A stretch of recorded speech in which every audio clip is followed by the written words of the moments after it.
Guys, आप सब कैसे हो? उम्मीद करती हूँ मस्ती होंगी। मैं प्रिया राजपुरोहित आप सभी का स्वागत करती हूँ मेरे यूट्यूब चैनल परी की डायरी में। आज मैं आप लोगों के लिए लेके आई हूँ एक सास बहू के झगड़े की स्टोरी शुरू करने से पहले आप सबसे एक छोटी सी रिक्वेस्ट है, जिसने भी मेरे यूट्यूब चैनल को अभी तक सब्सक्राइब नहीं किया है वो सब्सक्राइब करके बेल आइकन प्रेस करें, ताकि मेरे हर वीडियो की नोटिफिकेशन सबसे पहले आपको मिले।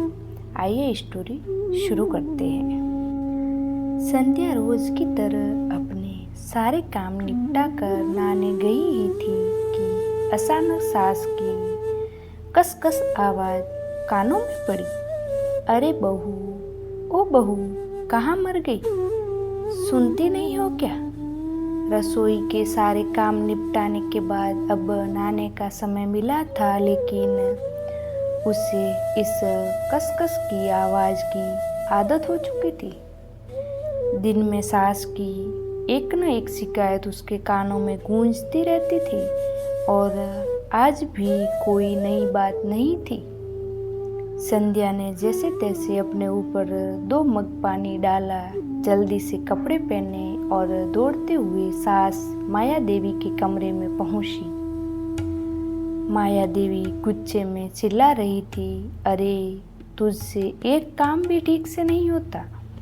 देख, ये पानी कमरे में फैल गया है, पोछा लगाया था या नहीं?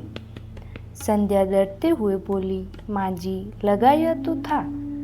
माया देवी ने फिर चिल्लाकर कहा, तो ये पानी कहाँ से आ गया? अगर मैं गिर जाती तो मेरी हड्डी टूट जाती। किस्मत ही खराब है जो तेरे जैसे कामचोर को मेरे बेटे ने पसंद किया। बड़े बड़े घरों से रिश्ते आ रहे थे और ये संध्या समझ रही थी कि माया देवी जानबूझकर उसे तंग कर रही है। उसने बिना कुछ कहे फर्श पर गिरे पानी को साफ किया और वापस अपने कमरे में जाकर बैठ गई।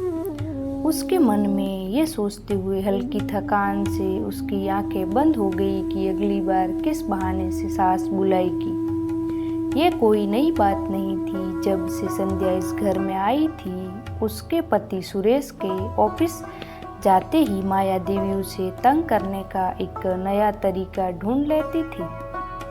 हर दिन एक नई शिकायत, एक नया आरोप। संध्या समझ गई थी कि उसकी सास को तंग करने का बस एक बहाना चाहिए, और नहीं तो वो खुद बहाने गढ़ने में माहिर थी। पहले तो संध्या सब कुछ बर्दाश्त कर रही थी, क्योंकि वह अपने पति सुरेश से प्यार करती थी और घर की शांति बनाए रखना चाहती थी। लेकिन यह दिन ब दिन और कठिन होता जा रहा था। उसे समझ नहीं आ रहा था कि उसकी जिंदगी इस तरह क्यों हो गई। कभी वह एक बिंदास और मजबूत लड़की हुआ करती थी, जो स्कूल कॉलेज में किसी के लिए भी लड़ने को तैयार रहती थी। लेकिन अब अपने ही घर में वह खुद के लिए नहीं लड़ पा रही थी। शाम को जब सुरेश घर आता तो संध्या बहुत सारी बातें करने की सोचती, लेकिन सुरेश अक्सर थका होता और माँ की शिकायतों को ज़्यादा गंभीरता से नहीं लेता था। माया देवी भी बेटे के सामने बहुत ही अच्छी दिखती, लेकिन जब सुरेश के घर से बाहर जाता तो उनका असली रूप सामने आ जाता। माया देवी की सबसे बड़ी नाराजगी संध्या के साथ दहेज को लेकर थी। संध्या के माता पिता ने अपनी हैसियत से बढ़कर उसकी शादी में खर्चा किया था, लेकिन माया देवी को कभी संतोष नहीं हुआ। उन्हें हमेशा लगता था कि उन्हें और कुछ मिलना चाहिए था। इसी के चलते उन्होंने घर की नौकरानी को भी हटा दिया था और सारे घर का काम संध्या के जिम्मे आ गया था। संध्या ने कई बार सोचा कि वह इस मुद्दे पर सुरेश और माया देवी के साथ बैठकर शांति से बात करेगी, लेकिन कभी समय नहीं मिला। हर दिन एक नई समस्या, एक नया बहाना। एक दिन जब संध्या सुबह सुबह झाड़ू लगा रही थी, माया देवी बिस्तर के किनारे बैठी स्वेटर बुन रही थी। जैसे ही संध्या उनके पास पहुंची, माया देवी ने अचानक बिना देखे एक जोरदार लात मारी और चिल्लाई, अरे तुझ में अक्ल नाम की चीज है या नहीं? मुझे पता है कि मुझे धूल से एलर्जी है, फिर भी यहाँ झाड़ू लगाने चली आई। संध्या ने चुपचाप सब सहन कर लिया, लेकिन जैसे ही वह झाड़ू लेकर थोड़ी और आगे बढ़ी, माया देवी ने फिर से पैर चलाया और इस बार संध्या का सिर दीवार से टकरा गया। संध्या दर्द से कहरा उठी, लेकिन फिर भी उठने की कोशिश करने लगी। तभी माया देवी ने फिर से उसे लात मारी और इस बार संध्या बेहोश हो गई।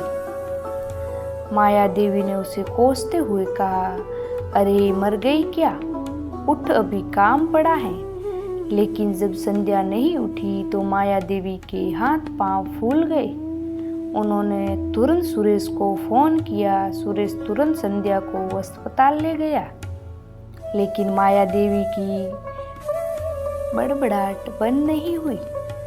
वह अस्पताल में भी कह रही थी, यह सब इसका नाटक है, सिर्फ काम से बचने के लिए। डॉक्टरों की तमाम कोशिशों के बावजूद संध्या की जान नहीं बच पाई। उसके सिर में गहरी चोट लग चुकी थी, जिससे उसकी मौत हो गई। सुरेश टूट चुका था और माया देवी को भी कुछ समझ नहीं आ रहा था। धीरे धीरे पड़ोसियों की सच्चाई पता चलने लगी। सबने माया देवी के बुरे बर्ताव की कहानियां सुनाई और सुरेश के आत्मग्लानि से भरे चेहरे पर भी लोगों की निगाहें थी। वह खुद भी समझ गया था कि उसकी माँ ने उसकी पत्नी के साथ जो किया वह गलत था। सुरेश ने ज़्यादा दिन इस बोझ के साथ नहीं जी पाए। एक दिन खुद उसको पंखे से लटका दिया और अपनी जिंदगी खत्म कर दी। अब माया देवी के घर में बस सन्नाटा था।